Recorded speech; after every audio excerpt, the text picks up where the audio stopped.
What's happening? Thelonious C. Jones here, TheloniousCJones.com. I want to talk about Buy Back the Block, this movement that's going on. I watched the music video with Rick Ross and Gucci Mane and 2 Chainz, and I just want to talk about it a little more because I'm going to be honest with y'all 100%. I don't understand what buy back the block means. I'm going to be honest with y'all 100%. I do not totally know what it means. I watched the video. I saw that Gucci Mane and Rick Ross was talking. Unfortunately, they were talking about buying back the block from a black man. So I was just thinking, naturally, if we buying back the block, I was just thinking we're going to be buying it back from white folk or Arabs or someone of some other ethnicity. So that was a little confusing. And I just really want someone to explain to me 100% in the comments or email, wherever you want to explain it to me, what is buy back the block? Because I totally don't understand it. I think it's a great marketing technique. But I think it kind of ends there because let's be honest, man, we as black folks in the black community, we just don't have the systems, resources, and the unity, I think, to buy back the block or, come together to buy anything. And my first thing is with this whole movement is before we buy back the block, I just think we need to focus on why we lost the block. Because if we're buying it back, that means we had it. So we need to really try to understand and go back and review over the last 150 years, why have we lost the block? That's the real question. Because to me, it doesn't matter if you buy back the block. We could buy back the block now. I'm fully with it. If somebody told me what this movement was about, where we buying at, how much we buying, how long we gonna be buying, all the details, how much I need to invest in it, I'm with it, man. I kick some money at it. But to me, it's just some generic thing. I haven't heard where we buying at, what we buying, what block we buying on, how many blocks we buying, what is the purpose of buying, when we gonna stop buying, what's the yield on the return we looking to get on what we buying. I haven't heard any of that. So I'm just starting to think naturally it is a marketing technique. You see what I'm saying? And I just want you to think about, especially if you're African American, black like myself, think about places like Black Wall Street that we had economic hubs, centers of our own. What happened to that? And I know what happened to it, but I'm just saying, why haven't we recreated that? What has happened to us to where we cannot recreate that Black Wall Street? What happens to us why we can't recreate another Auburn Street in Atlanta? Based on the things I've been told, I still need to check up on this. Auburn Street in Atlanta was one of the richest black places in the world, especially in the U.S., especially rich with black businesses. And now I drove down there a couple weeks ago. It ain't the same. Okay. It ain't the same. So buy back the block, man. I just need someone to explain it to me because I'm with it. I'm with it if it's a plan. I'm not with it if it's just some song we gonna bounce to in the car. You know what I mean? I'm with it if it's a plan. There's numbers. We raising money. We gonna get this type of yield. This is the exit strategy. This is the type of rent we gonna get going in. This is the type of rent we gonna get when exit. We gonna try to refinance in this year. We're gonna try to do some collateral and some equity and debt financing. See, if I knew all that type of specifics on the buy back the block movement, just tell me where to wire the money. You know what I mean? But I just don't think it's there because I think it's just a fragment of our imagination to a certain extent. And I'm not trying to rain on this parade. I'm just trying to understand it. So explain it to me. Also, when we buy back the block, who's going to manage it? How are we going to manage the block? Who's it going to be managed by? Because I think that's a key element. And like I said before, what happened to the stuff we owned before? What happened to the neighborhoods that are getting regentrified right now in places like Chicago, Atlanta, the Bay Area? I mean, all across the nation. There's even gentrification happening right here in St. Croix in the Virgin Islands. So how do we deal with that? Why is that happening? Why are we selling houses? I had a house. I sold this house in September. The whole block was beautiful. There was one house completely dilapidated, whatever the word is, that need to be torn down. So I contacted the agent. It wasn't for sale. I was trying to contact the owner. The owner would never get back to me. Then it became for sale. Contact the agent. talking to the agent told me a price. The price was double the price I paid for the house across the street that did not need to be demoed. That house needed to be demoed, torn down, and be rebuilt. And then I started talking to the agent, like, why do they want this high price? Oh, because the original owners died, and these are the kids of the owners, and they want this high astronomical price.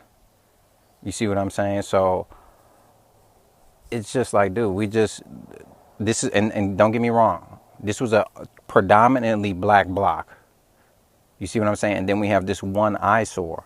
So even on the blocks we got, how do we improve it? How do we manage it? How does it not get caught up in these situations where people are getting greedy when they were given a house for free? And why aren't they building the block up? Why aren't they investing in the community? Because now probably someone else of some different race will come in and buy that house. And over the 2 years I was living that block, every house that was sold on that block was sold to someone outside of the black race. So why are we selling property, even our property? We didn't sell that property to someone that was black. You know what I mean? It's first come, first serve. So why aren't we buying in the black neighborhoods now? Why aren't we getting approved for loans? So these are questions I need to know. You know, I would like to know. I don't even need to know them because it ain't going to affect my business. But this is what I would like to know when it comes to the Buy Back the Block movement. And I also have a cousin here in St. Croix, and this is what I'm talking about with management. He owns 40 acres. His father gave him 300 acres in the early 1900s. My cousin's 100 years old right now, 100 years old, owns 40 acres. He has back taxes on that land. So if he doesn't get his taxes right soon and he passes away, that land will go to the federal government, go to the state.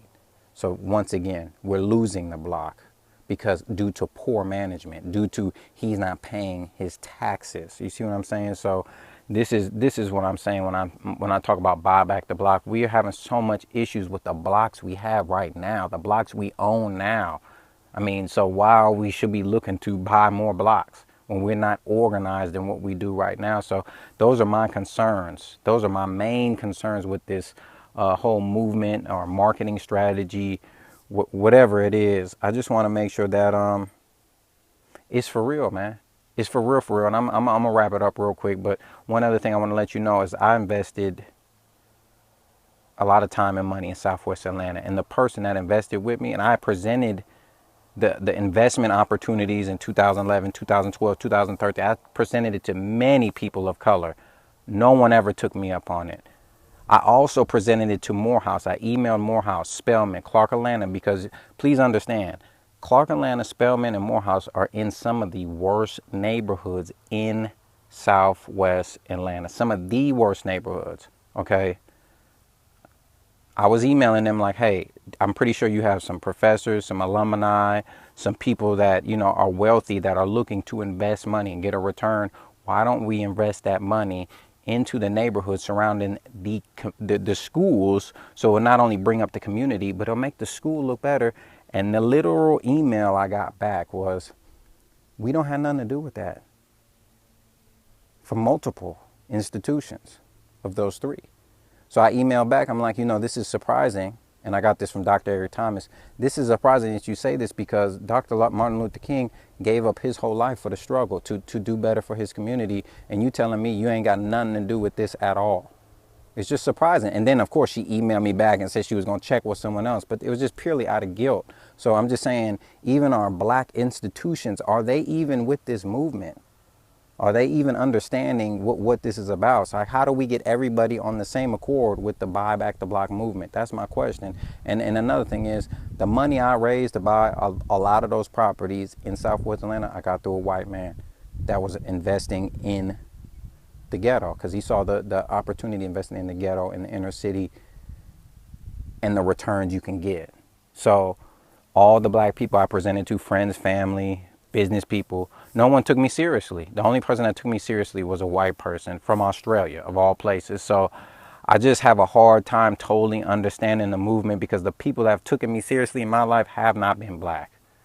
So it's hard for me to understand the Buy Back the Block movement when the people that have taken me the least seriously have been black folk.